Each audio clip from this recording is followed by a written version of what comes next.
Ladies and gents, this is the moment you've been waiting for. A podcast for podcasters. This is Creating the Greatest Show, and I'm your host, Casey Cheshire. Join me as we interview podcast hosts and investigate the ingredients of a successful interview podcast. We'll talk mistakes, earned skills, powerful questions, and more. This show is sponsored by Ringmaster, completely done for you B2B podcast production. What's up? Let's go. This is going to be a fun one. I can't wait to introduce you all to today's guest. He is an entrepreneur, a leader, a podcaster, of course, an attorney, and I will say all around badass. Host of Elements of Stiles, principal at Stiles Law Securititle, Mark Stiles. Welcome to the show. Wow. Thanks, Casey. So glad to be here. Loving the passion that you have in podcasting. I'll talk about it all day. Hell yeah, man. And I feel for people, I've been on your show. You've been on my show. You've interviewed me on what used to be my show, which is now your show. So we've had some great conversations lately. That's right. That's right. We're becoming the pod parents. Yes. Yes, exactly. So with that in mind, I want to introduce this first question that we start every show out with this question, which is, pull back the curtain for us on your show and share your most important strategy for a great podcast. What an amazing question. And it's only new. So I'm now currently at episode 87 on my show. Okay. And only recently, and I will give you full credit for this, introduced me to the pre-call. So you can imagine what it's like without a pre-call. So first and foremost, it's hard to get people on the podcast if they don't know what to expect. So the pre-call has really been a game changer for me because I would want a pre-call, and I didn't realize how much I would want a pre-call because I want to see the venue. I want to understand what I'm walking into. I don't want any surprises. I know and trust Mark, but what are we going to be talking about? Right. So with the pre-call, you kind of lay it out, you show them the picture, paint the picture, if you will, deliver the venue, let them see it, give them some ideas to queue up, think about, and be ready. And that's the key, to be ready, because you don't want to stump anyone. You don't want any gotchas. That's the worst thing that can happen in a podcast conversation. Talk to me about that. The idea. I mean, we get the gotchas from watching too much CNN or something where they're always trying to trick each other. Like, this is not what we're trying to do. It's not Jerry Springer, you know? No. I mean, it's the exact opposite of what my model is, right? Because what I've created is a podcast for business development. It's to create a digital asset, a gift that these folks can share with their community. We have the ability to put it together. I feel as though I'm getting pretty good at asking questions and directing them to tell their story, with the goal being that somebody listens to this, somebody in their database, or somebody shares it with someone who says, you got to work with this person, and they get to know you, love you, and trust you before they ever meet you. So I prep them. I say, you're going to have people call you, and it's going to feel like you should know them better because they know you so well. And, you got to get used to that, because that's the fun part. And, if we're putting you in the best light possible, why in the world would I ask you a question that you may not know the answer to? Right. I feel like that's got to tie into law, right? Isn't there something about you never ask a witness a question you don't know the answer to, because you get a surprise right in front of everybody? That's the exact quote they taught in law school. Don't ask a question you don't know the answer to, because you will go down a hole that you do not want to be in. And that's the same thing with the podcast. You don't want to put them in a situation where they get uncomfortable, right? A lot of the people we're interviewing have compliance issues. We don't want to go down a path where they're going to be thinking, oh my goodness, is this going to be okay with the compliance department? We don't want to talk about the granular things in their business. We want to talk about them as people. Do I want to do business with this person? Am I connecting with this person? And it's funny because I've had people who say, you know what, I don't know. I don't want to say something wrong. I don't want to say something that might offend somebody, right? And, the inner critic really kicks in for some people. But what I respond to is, you're saving time by allowing that person to hear you. And then you don't know that they didn't come to work with you. You didn't know that they chose to work with someone else because they didn't like your style or your perceived style that you're putting out there. And that's fine, because it probably wouldn't work anyhow. If that person doesn't like you, it's going to be a challenging working environment. So put it out there, put your authentic self out there so that you can attract those like-minded people. And ultimately, you're doing the business you want to be doing and enjoying. Right. And it's almost like, even like interviewing, sometimes we have these games where the candidate's trying to pretend like they're a perfect candidate and the company's trying to pretend like, oh, we're not crazy, we're not a cult, right? And then they get together, and then they actually do work together, and they find out, well, this person's not a fit at all, and the company's crazy, right? Same thing for customers. Don't try to trick your customers. I love how you said, be your authentic self out there, so they know who you are. And it's gonna push some people away, but those people you didn't want in the first place, and the ones that it attracts, they're gonna be in for the long haul. Correct. For example, one of our missions in my practice is we're proactive. We want to be a proactive law firm. We don't litigate. We're not going to dig in and fight. We'll introduce you to people that are willing to do that and who practice that and do that very well. But that's not what we do. For example, we focus on real estate transactions. And it's our belief that once the buyer and the seller have come together, what are we going to do but help guide them to that successful conclusion, to the closing, right? To the ceremony where the keys are handed and the money is exchanged. If you want someone who's going to fight for the last $50, you might not want to work with us, because we're not going to do that. We work to find the middle. We work to find success. So buyer wants to buy, seller wants to sell. Let's get them there to that closing. Let's protect them. Let's make sure all the due diligence is done correctly and they're getting what was agreed upon. But don't start throwing haymakers into the middle of a already smooth transaction, which happens. And some people want that, believe it or not. Some people expect their attorney to extract flesh from somebody, even in a conciliatory transaction where everybody should win, right? Everybody has the win-win mindset, but there are certain people that want to fight regardless. And if they were to hear me on a podcast, they probably wouldn't want to work with me, and that's okay. Right. I love how this is like super meta, because there's the convo in the convo. So that $50 isn't success because it's going to cost you $300 or $5,000 to get that last $50. Yeah. Really. And so you're advocating for them to be successful. And at the same time, as you're being your authentic self to everyone on your show and everyone that listens to that, so they maybe want to do business with you, you're also coaching all of your guests and how to create what will be this evergreen asset of them as a person that you can trust and get to know. And then it could be driving business. I mean, you're 87 episodes, you're driving business continually for 87 different people, because that show may come up. Exactly. And that's the goal. And the goal is to explain to them that very thing, right? Be yourself. Sell yourself. Don't be something that you think somebody wants you to be, because that's not you. And that's going to be very uncomfortable when they call you and expect that person, right? I'm going to fight for that last dollar, and I'm available 24 hours, 7 days a week. Well, no, you're not.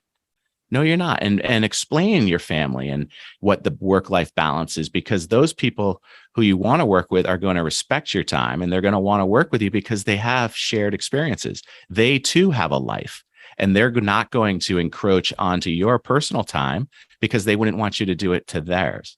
But I want to come back full circle and say that this is the conversation during the pre-call. Yes. This is the conversation that we have during the pre-call that I wasn't doing for the first 82 episodes before I met Casey Cheshire, who told me this is something you want to be doing. He encouraged me to do it and have a plan, have a structure, have a checklist so that the people are comfortable. And I will say that there are probably a number of people who chose not to join me in the podcast because I didn't have a pre-call. I didn't have a set plan for them. So they didn't want to go in blind, even though they trust me and they know that I do well for them and they've heard other episodes. It was too much of an unknown. So that dress rehearsal, that pre-call, very important. That is gold. It saves you a lot of questions and explaining too. It's all about, the host time. You're going to spend a lot of time justifying this thing to people. And instead, just let's hop on a call. Yeah. We'll answer all your questions there, and you will, as opposed to let me individually write out. Because a lot of times it's their first time, right? And I think you brought up this point about some people chose not to do the show with you because you didn't do a prep call. I think there's this sort of myth behind the scenes that I think people won't do the show with me if I recommend or even decide that you must be on a prep call, right? And like, oh, they'll say they're too busy to do 2 phone calls. But my experience has been like yours. It's actually the opposite. Most people want that prep call. And the people that don't are those really goofy authors that, are too important for themselves. And okay, all right. I actually tell those people no, because I actually want the best thing for the audience, for the guest. And that just means that you're gonna give me the recording of you that you've given 9 other people, but I want to make this thing like a real connection.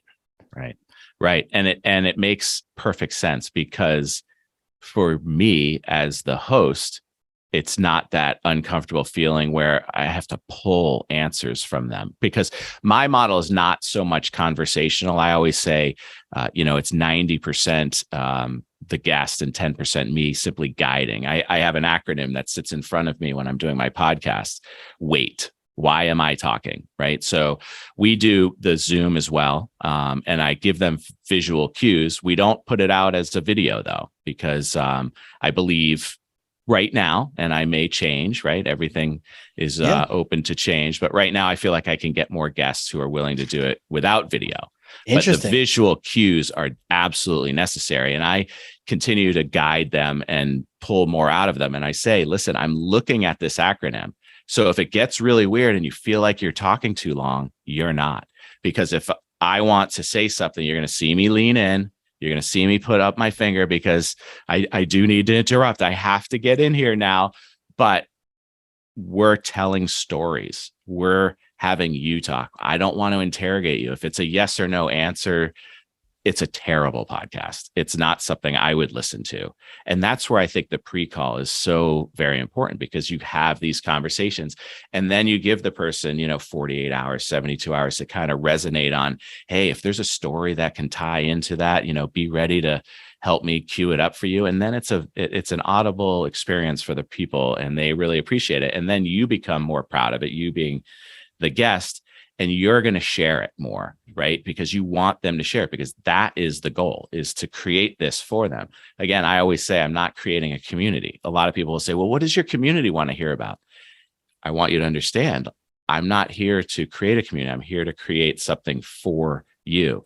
And with the introduction of the pre-call, Casey, this is a business development strategy for me as well. I'm meeting people that I wouldn't otherwise meet. I'm getting them on the phone for a vulnerable hour.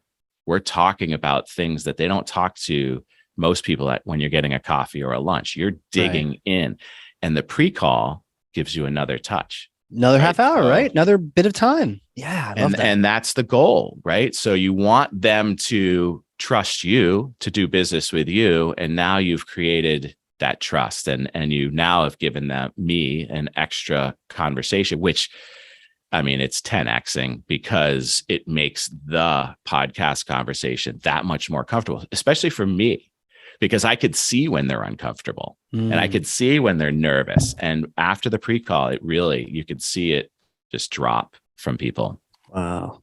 I love that acronym, the WAIT. What does it stand for? WAIT? Why am I talking? Wow. Because I'll tell you, if you were to listen to a few of my very first episodes, it's not great. It's actually challenging, because I bounce, but more importantly, I cut people off. I would jump in and, finish their sentence, or I would simply interrupt and take them in another, and it wasn't good. So looking at this acronym every single time, it's been great overall for me, by the way. So, globally, to sit back, think, allow, embrace, and then converse, as opposed to jumping in and, hey, well, what about this? I have a story about that. How do you recommend, like, what's the best way for someone listening, if they want to adopt this WAIT strategy? What do you recommend? Put that on their keyboard or their their printer as well, their monitor, whatever. That's what I do. Yeah. That it works for me. It's creating habit, right? So now I'm getting better at it. So it really helps you listen, to not be thinking about what am I going to say? Because why am I talking? I'm not adding value by talking. This is about them. So listen. And then all of a sudden you're asking these really deep questions because you're really listening, and you're guiding them down a path that doesn't feel like it's bouncing all over the place. And it's really the notes that I have in front of me most of the time: who, what, why, where, when. Right? Where did that happen? Well, when? I'm not talking. I'm not really having a conversation. I'm guiding a story.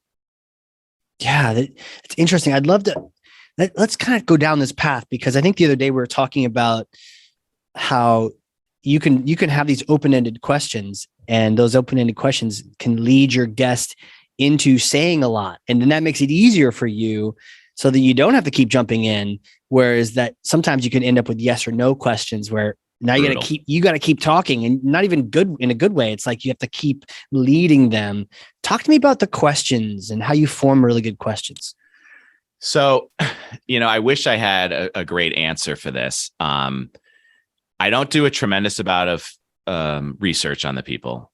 Most of the people I know. So there's that commonality, right? So we're still, reaching out to people we know and say, look, this is it. This is the new thing, get on board. So a lot of them I know from past history, but the ones that I don't know, I'll tell you, I get a little bit nervous, not as much now with the pre-call in the process, but before you would get on anxiously, like, am I going to have to pull this out of them? Do they understand? Do they get what we're trying to do? Pre-call again, want to just replug that.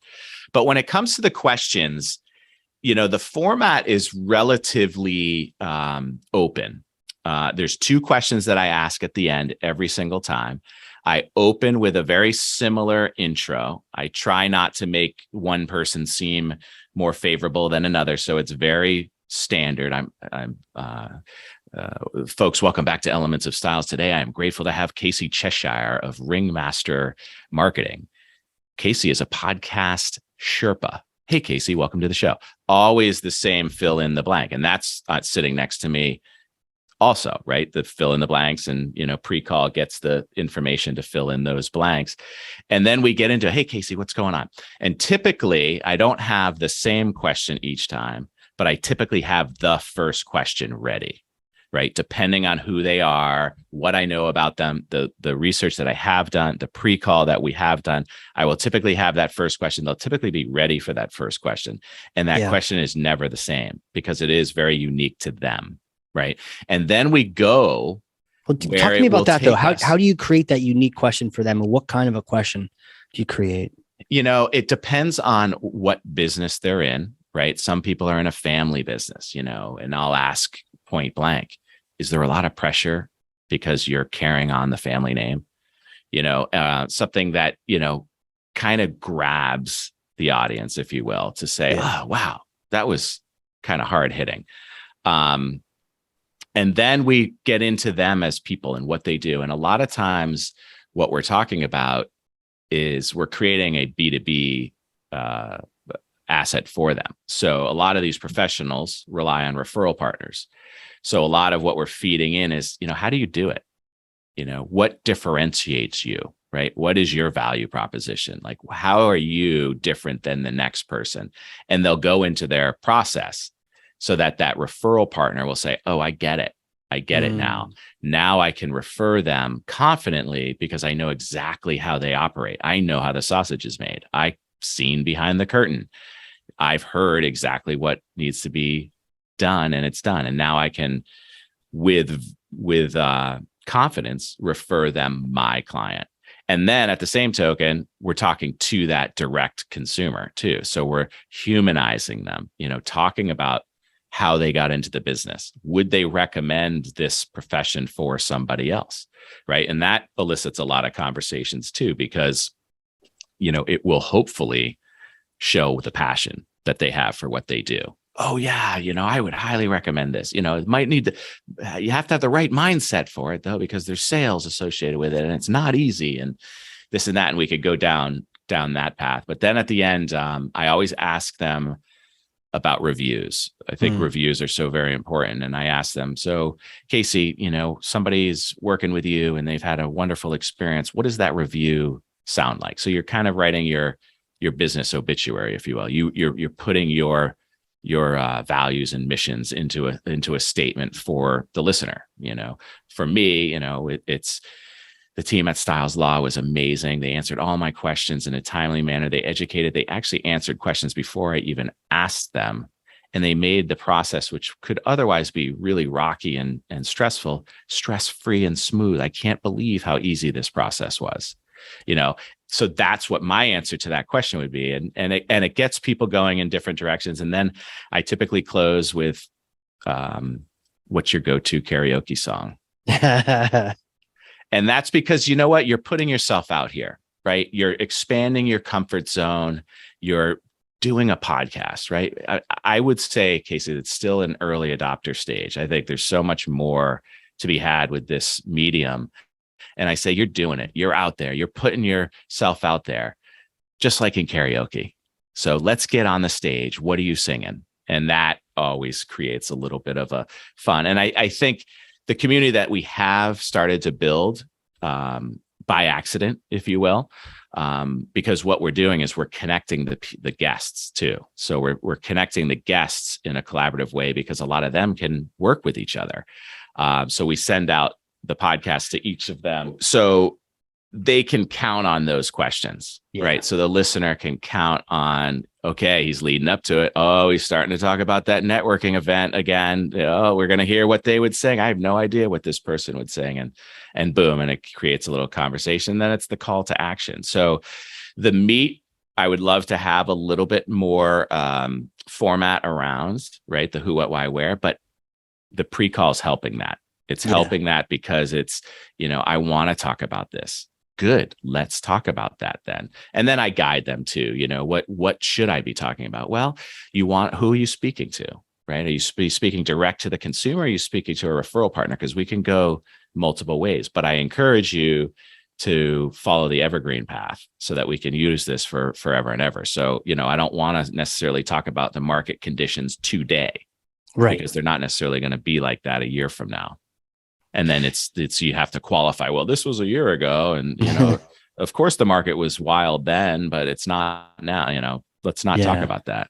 Yeah, God, I love this podcast. Yeah, I feel like I'm a listener to it. I'm not even here. What I got from a lot of what you're just saying is this intentional thinking about the audience and on behalf of your guest, right? It's like you're almost like this marketing coach saying like, look, we're going to create the best collateral possible for you as a guest. Sometimes people make it about the guest. Sometimes people make it about just like the listeners of their own brand, about like vanity metrics. But it's such a unique approach where you're saying, Mr. Guest, you may or may not know that you need this, but you do. Right. And we're going to create this thing. And then you're asking them questions that puts them in a great light. They're prepared for it. They're asking how the sausage is made, eliciting the passions as you go. And then the audience is even counting on the questions that will happen. I love this focus on the end result. And you're guiding the guest on both the prep, but also in the show in creating the best billboard they possibly can make for themselves. Yeah. That's exactly the model. And when you say the audience, I'm visualizing their database. I'm visualizing what they've created. How do we give them a deeper touch so that these people have that and they can spread it around? They're at the water fountain and they hear somebody say, I'm getting ready to relocate to Nebraska. Do you have a real estate agent?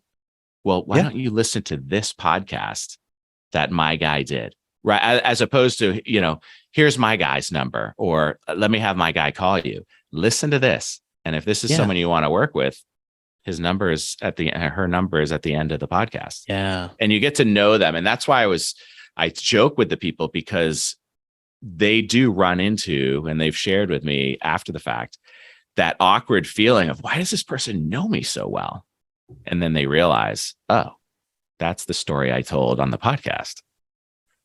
It's an interesting phenomenon where people have heard tens, 20s, hundreds of hours of you talking, and they pick up your little stories here and there, and they feel like they know you. I mean, I feel like I know Joe Rogan pretty well. Yeah. He does not know who I am, to be honest.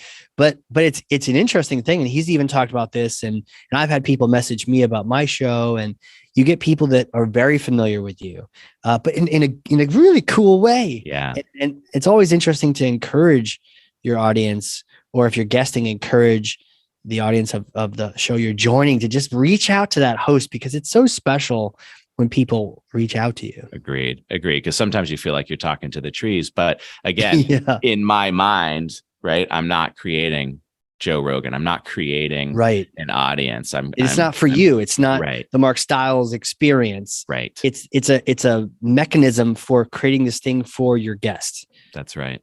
That's amazing. Right. Now this is a perfect tie-in. Oh, go ahead. And that's why it's so very important that they present authentically and not fake it to be what they think people want to hear, because there are people who are listening to it who know them, and they're going to realize, right, I want to know you deeper.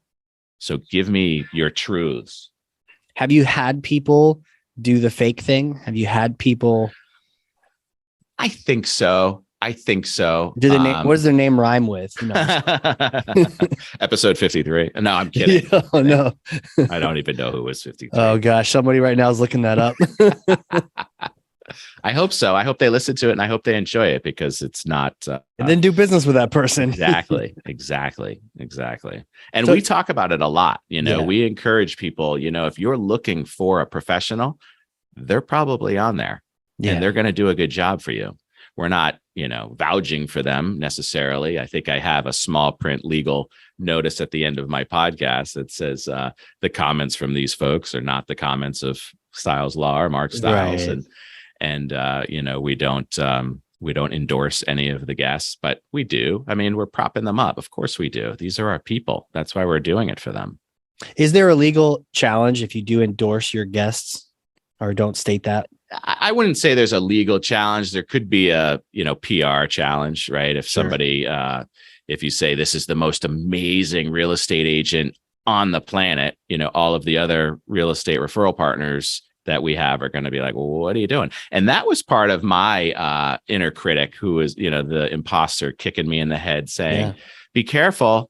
If you interview somebody who's a competitor with somebody else, that competitor might get upset. But, you've seen my logo. It's the share sign from the tech, right? So this is abundance. We've invited everybody. If you want, the invitation is there for you to tell your story. So please, pretty please, don't get upset if somebody that you compete with is on the show. And, ultimately, I think different styles.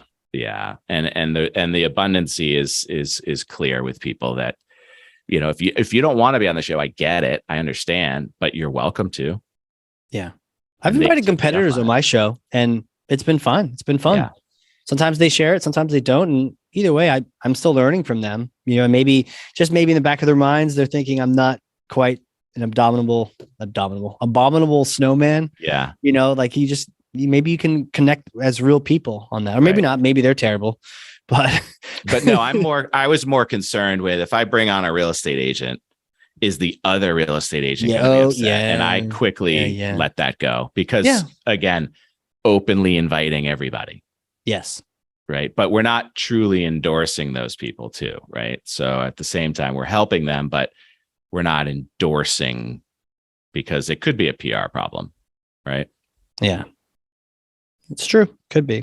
I wanted to kind of go back a little bit to, we were starting to light up when you started talking about connecting with people and the joy of people reaching out to them, and the fact that these podcasts were working. You are creating business for your guests, for your community.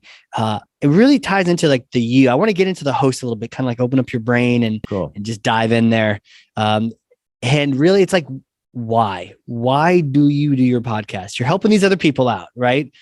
Is it business dev or what? Talk to me about the why on your side. Um, you know, at first it was, why not? This could be fun. Right. The biz dev was definitely the initial spark, because if I could figure out how to do this and nobody else was doing it, then I'm out in front. First in market always wins, right? Oh, Mark does a podcast. I'm going to join. I'm going to get on Mark's podcast. Oh, Mark, right? So, yeah. Especially because you have a lot of referral partners, right? You have a lot of people bringing business to you. Yeah. I mean, we base our business completely on referral partners. I mean, very little direct to consumer do. I do some, but it's more for education purposes and such. But the referral partners are everything in our business. And, even if they're talking about it, right? So did you hear Susie on the podcast? Did you hear so-and-so on Mark's podcast? They're talking about it. They're having it fed to them too on, weekly, mailings and such. But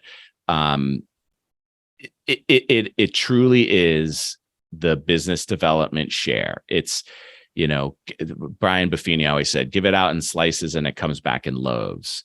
Right. But what has become is it's fun. I really enjoy doing it. So I get to talk to people that I wouldn't otherwise talk to, but I reach out to people and say, you're missing out. Like, this is fun. Like, wait till you share this and you get that love back. Yeah. Wait till you share this and I say, that was such an amazing story. Wow. You're so concise and you speak so well. And I shared it with 3 or 4 of my friends, and once you start to feel that, you'll understand it, and that's what drives me, because I feel that for them. Right? They're getting that feedback, and they're sharing it back with me, and that makes me feel good. So when I say I put it out in slices, I'm putting the podcast out in slices, but that feedback is the loaves coming back.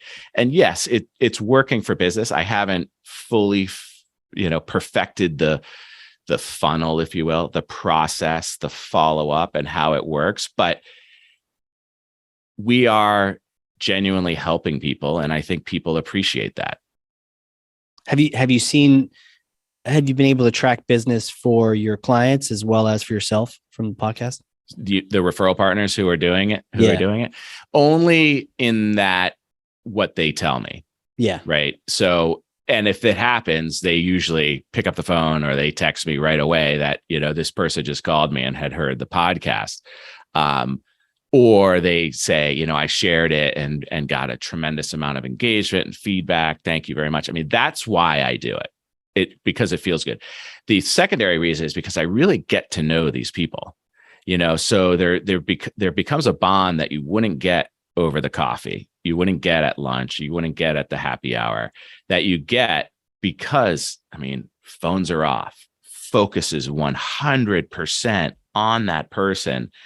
And I need to be focused so that I'm asking the right questions and they're being vulnerable. And when someone's vulnerable, they get closer to you and they build a stronger bond, and you have that with them forever, and what we do with the follow-up, we haven't really mastered yet, but there is a plan.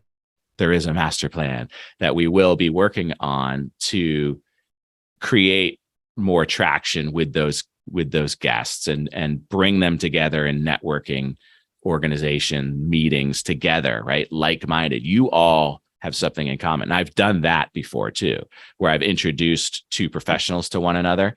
Hey, you both have something in common. You were both on Elements of Styles. Meet one another. I know you will appreciate each other. Right. And then I would attach both episodes, right? Because why not? They get to know who the person they're talking to in 35 minutes.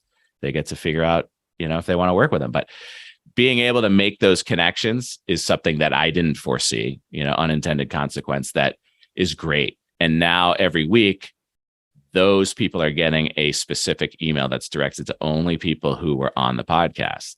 Hey, you get it. You've been there. Here's the next guest. Give it a listen. Let us know what you think. And then, they're seeing people they know sometimes. They're seeing people they don't know. But a lot of them are listening every week because they've been there, they've experienced it. And I know they're calling each other and they're doing business with one another. So for me, it's winner. It's a winner. Yeah, the deeper relationships with partners is something that I think sometimes it gets overlooked.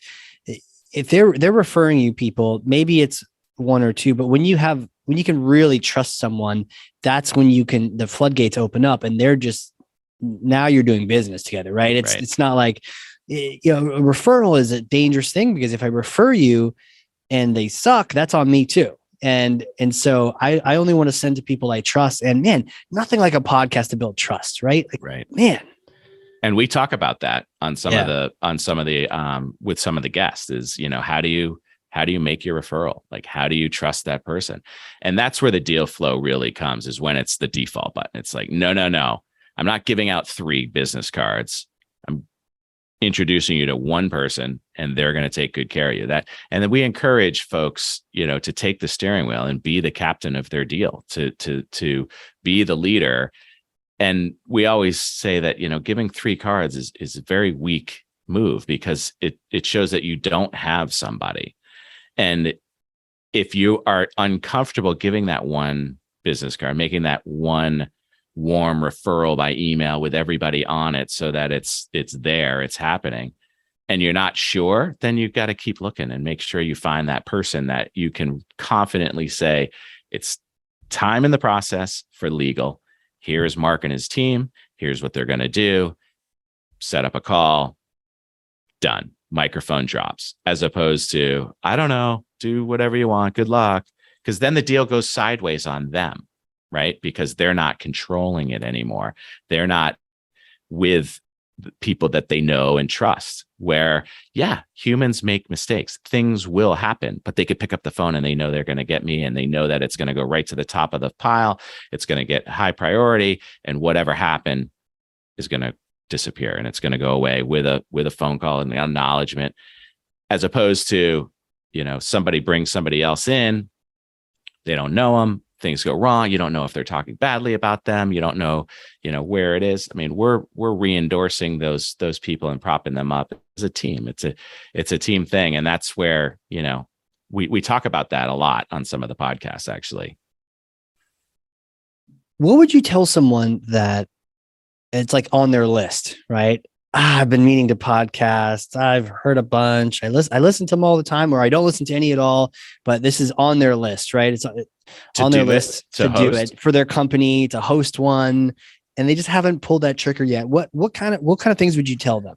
Well, I would ask questions. What would hold you back, right? Is it a time? Is it the time element? So what are you doing with your time? What activities are you doing as business development?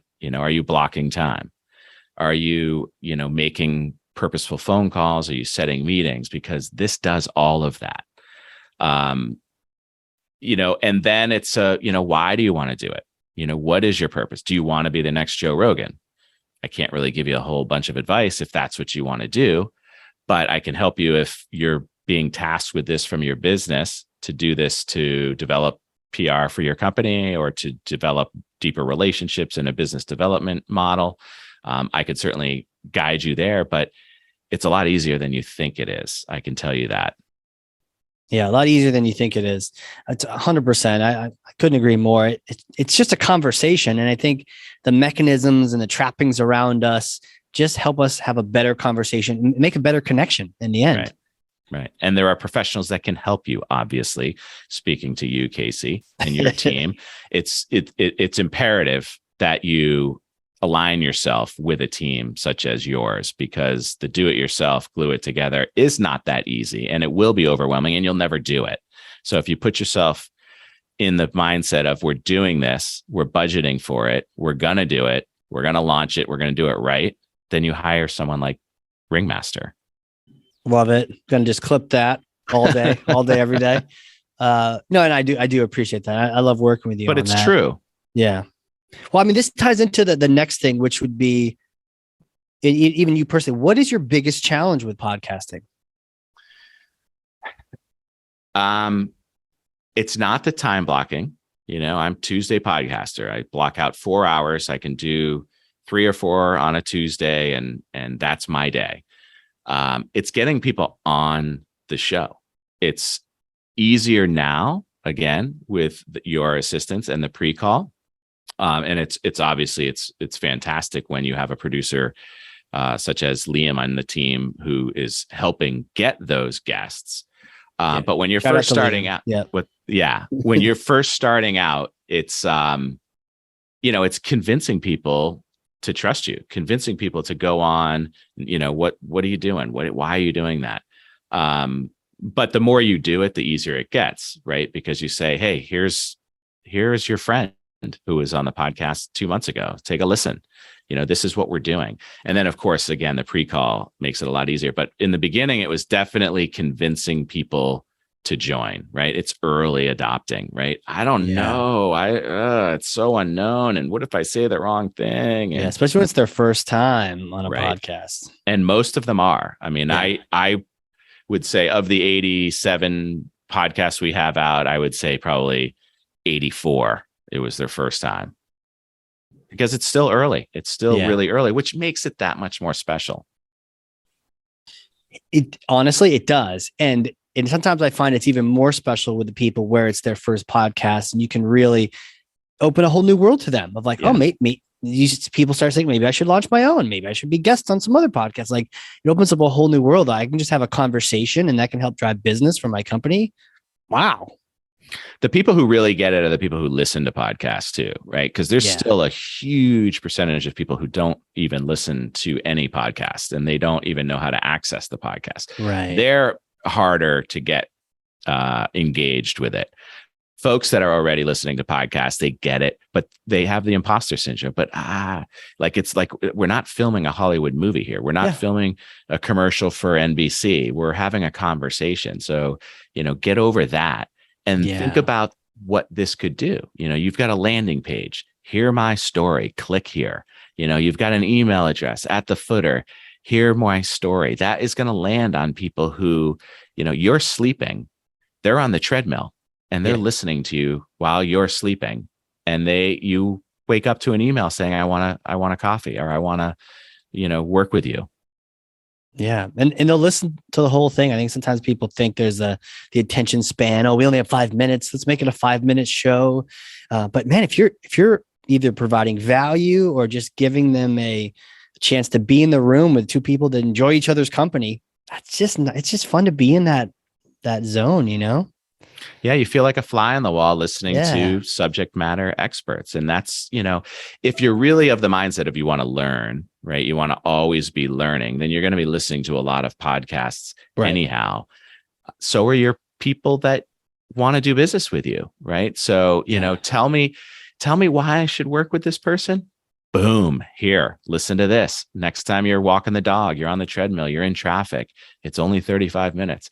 And I think people do hunger for more than those 30-second TikToks and 5-minute YouTubes. I think they want to be part of a conversation, and they want to say, oh, I hope he asked this question. And boom, he asked that question. Oh, great.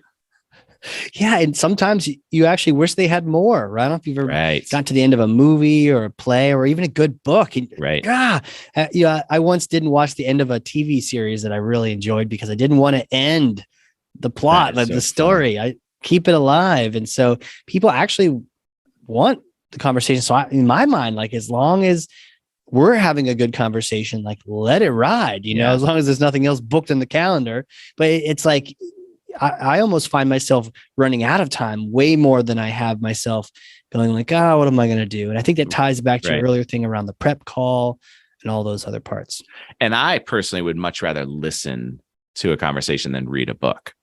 And that's just me. But I think there's a lot of people like me that, learn through audio as opposed to visual and reading. And, there are a lot of people out there. And again, it's so early in it that why not? Like, why not is really what it comes down to for me. Like, what's the harm?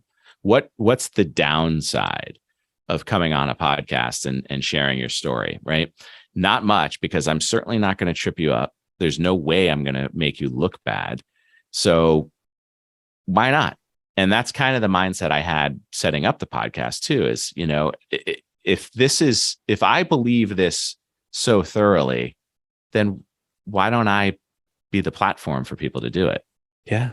Yeah. You're the platform. You become the platform to make everyone else shine. Right. And then you're the one that created that environment, which feels good, but also it feels helps, great. Increase your visibility into the world around you as well. That's right. That's right. It becomes the automatic thought leader, right? So if you have the microphone, then you're the expert in a lot of situations. And, that again is not the ultimate goal, but again, it's an unintended consequence that is okay. But the reality of it is it's that phone call that says, Mark, you're never going to guess what happened. This person called and had listened to the podcast, and that is what will make my week when I get those phone calls, because I know what I'm doing is purposeful, and I know that it will work because it does. It just does. It does. Well, I want to shift things around just a little bit and talk about the future. Tell me about your show, right? Tell me about, you've got the 87 episodes and counting, and every day they're getting, more episodes. So what's the big picture or future for your podcast? It's a great question. And, I have no intent of slowing down, because I see what it's doing, and will I do more of it? Probably. Block more time because it's working. It's effective. So why wouldn't I remove things from my calendar that aren't effective and plug in things that are effective? And this is very effective. Some people ask about monetizing it, again, not building a community. You really can't monetize a podcast unless you have a massive amount of subscribers, viewers. But the affiliate stuff is really interesting to me. The affiliate marketing, Liquid IV /Stiles, those are interesting because it's no heavy lift, right? You're promoting a company that you believe in, and you're giving a discount to your listener, to your guest who's listening. Yeah, total win-win. So, if I were look short term, I would say we'd probably engage some affiliate marketing to simply, help defray some of the costs. But at the same token, double down. If I'm doing 2 a week, let's do 4 a week, Yeah. I've experimented with that. I've gotten up to, I think it was about 4 a week, 4 or 5 temporarily during the summertime a couple of years ago. And it works. It's super scalable if you have, the targeting figured out. And I guess to the earlier point, it's really tough to monetize a consumer podcast, right, or if you're thinking all about the audience, but because you're thinking so much about these partners and trying to help them out, and you get business from them, each one of those referral partners could be hundreds of thousands, if not millions of dollars over the years in terms of fees and revenue. So it's like, it's almost short-sighted to think about the sponsorships when it's it's like, I don't need your sponsorship. I want your $80,000 deal, Exactly. So this thing is free. And that brings it full circle up again as to why am I doing it? Right. And that is the monetization of it, right? Is to have that relationship, follow up with those people, build that trust, and have them refer their business to us. Amazing, man. Double down. Amazing. That's it. Just keep doing it and do more of it and get better at it. I think that's ultimately the goal. And I think that's what probably is holding people back from starting is, well, I'm not good at it. I've never done it before. You got to start. You have to start. And, I cringe listening to some of the first few episodes that we created.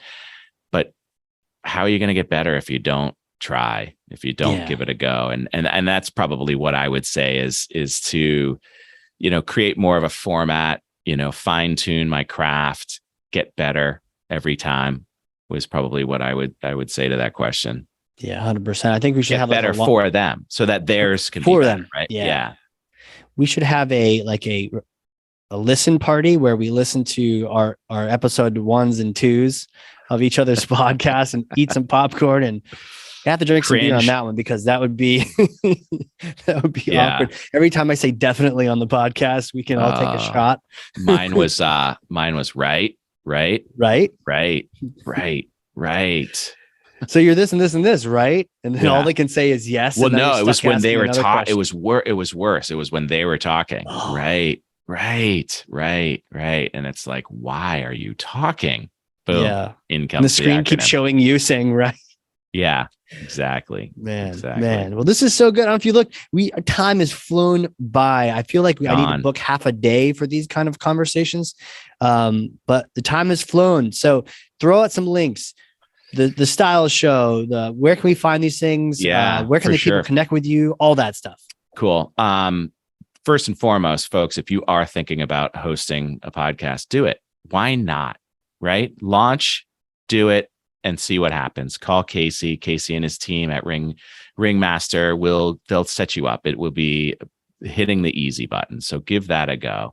But Casey, our podcast is called Elements of Stiles. You can find it on Spotify or Apple Podcasts or wherever you consume fine podcasts, anywhere, Stitcher, the whole deal.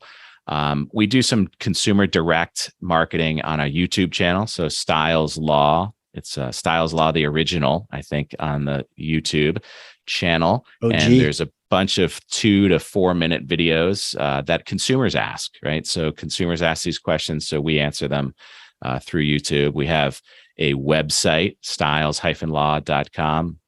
We have an office at 781-319-1900, where we have an amazing team, and our concierge will put you in touch with the appropriate people.